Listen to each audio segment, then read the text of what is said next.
Olá, meus amigos, você que curte o meu canal do YouTube, é com prazer que a gente sempre trata sobre mais um assunto referente ao cotidiano, seja assuntos do âmbito político, seja assuntos de entretenimento, mas sobre um olhar crítico longe do sensismo comum, seja no âmbito teológico, enfim, são os assuntos pertinentes que a gente tenta trazer de uma forma bastante propositiva, de uma forma que faça com que você venha refletir e venha pensar.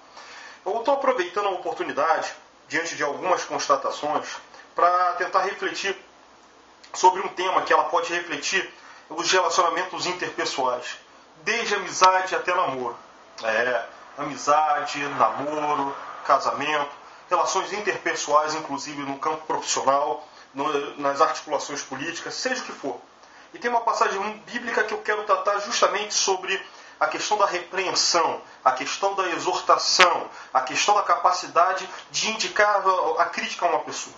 Muitas vezes nós tentamos admoestar uma determinada pessoa a partir de uma determinada concepção de mundo, a partir de uma determinada concepção de sociedade, mas muitas vezes a pessoa não está preparada para isso. Às vezes as pessoas não têm a capacidade e muitas vezes a maturidade para compreender determinadas situações. E muitas vezes acaba se confundindo a crítica com a percepção, muitas vezes de forma pessoal. E às vezes a pessoa que é criticada, muitas vezes ela confunde as críticas no campo das ideias com o campo pessoal. Isso também vale na questão dos sentimentos, onde muitas vezes uma pessoa ela não tem maturidade e por mais que a pessoa diga que ela está gostando da outra, ela não tem a percepção e a capacidade de fazer sua autocrítica quando ela está errada. Isso é muito ruim, isso é péssimo.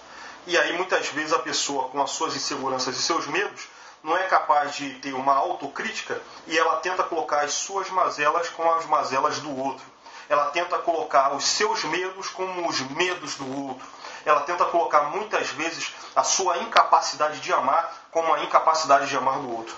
E isso também nas relações políticas, nos discursos onde uma pessoa ela está errada numa posição e ela é incapaz de fazer sua própria autocrítica. E uma passagem bíblica que calha muito sobre essa minha fala está em Provérbios 9, de 7 a 9.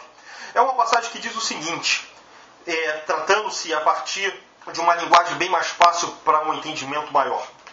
Quem discutir com arrogante será desprezado. Quem tentar de repreender seu mau comportamento só terá insulto. Não perca tempo com o zombador. Tudo que vai conseguir é aborrecimento. Mas se corrigir o que tem entendimento, a história vai ser diferente. Ele passará a amá-lo. E mais ainda, guarde o conselho com o sábio, e ele se tornará mais sábio. Ensina o justo, e ele aumentará em doutrina. E o que é a vida, meus amigos? O que é a vida, se não um processo de avanços, de autocríticas, de correções, e muitas vezes de continuarmos a prosseguir a partir dos momentos que somos criticados para avançarmos. É claro que, por exemplo, a gente tem uma linha, um conceito, um paradigma. Mas a gente não pode deixar que esse paradigma nos segue a ponto de não termos uma visão ampla, um horizonte amplo capaz de viver. Isso pode servir nos sentimentos.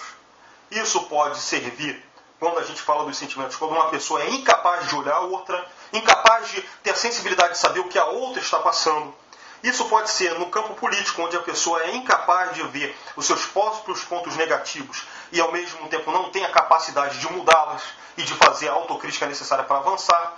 E muitas vezes no relacionamento do trabalho, onde as pessoas não querem mudar e qualquer questionamento, a pessoa está achando que está contra o chefe, ou está achando que está criando celeumas. Ou então mesmo nos relacionamentos interpessoais, onde você faz uma crítica para o seu amigo e o seu amigo está achando que ele está sendo ruim. Muitas vezes, quando essa pessoa não quer aceitar o seu conselho e ainda te zomba, cuidado. Ele é um escarnecedor em potencial. Ele é um zombador em potencial que não está preparado e não tem maturidade para ter a condição de entender a sua crítica, internalizá-la e poder ver, não, realmente você está certo. Ou se não filtrar, você está certo de uma parte, mas na outra você não está tendo tanta certeza. Enfim, é um assunto delicado, é um assunto que muitas vezes as pessoas querem fugir, mas a autocrítica ela é necessária. Por isso que não é à toa que Salomão, na parte final de Provérbios 9, de 7 a 9, ele trata muito bem a diferença entre um tolo, um zombador, um escarnecedor e um sábio. Uma pessoa que aceita autocrítica, uma pessoa que tem entendimento. O sábio tem a característica O que, se for corrigir ele, o que tem entendimento, ele passará a te amar. Ele pode até não gostar na hora da sua crítica, mas ele vai com certeza colocar a mão para pensar, vai ler, vai refletir, vai colocar a cabeça no travesseiro e aí vai, não, realmente ele estava certo, eu que estava errado.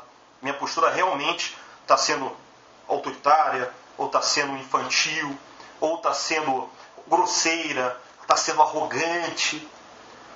Por exemplo, a gente pode também imaginar que esse sábio, quando ele é exortado, a primeira coisa, ou ele pode ficar chateado, ou ele pode realmente reconhecer. Mas de qualquer forma ele vai reconhecer, cedo ou tarde. Guarde o conselho para o sábio, e ele se tornará mais sábio. Ensina o justo, e ele aumentará em doutrina. Esse é o nosso desafio. Seja para ensinar, para exortar em amor uma pessoa, sabendo o que a pessoa sente, o que a pessoa pensa, como ela está vivendo, e acima de tudo, seus conceitos, seus valores. Acima de tudo, você, quando você critica, quando você exorta, você não está exortando para espis em alguém, mas, sobretudo, visando o bem da outra pessoa, que tem sentimentos, que tem anseios, que tem opiniões, que tem emoções.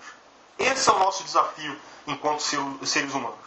Esse é o nosso desafio enquanto indivíduos portadores de sociedade. E seja cristão, seja não cristão. Seja homem, seja mulher. Independente de sua orientação sexual, independente da sua orientação ideológica, acima de tudo, o que está principalmente em voga são os valores que carregamos. E se não carregamos os valores corretos, por favor, não deixe de ouvir a voz de um amigo que quer o teu bem, ainda que esse amigo venha te exortar de alguma coisa que você não goste. Mas agradeça sobretudo a Deus, porque Deus teve a oportunidade de colocar o amigo ou a amiga no seu caminho, o namorado ou a namorada no seu caminho, ou o cônjuge ou a cônjuge no seu caminho, para poder te exortar em amor, para poder te orientar e te corrigir. Essa é a minha mensagem. Quero agradecer a vocês. Muito obrigado pela paciência e conte comigo no canal do YouTube. Grande abraço. Tchau.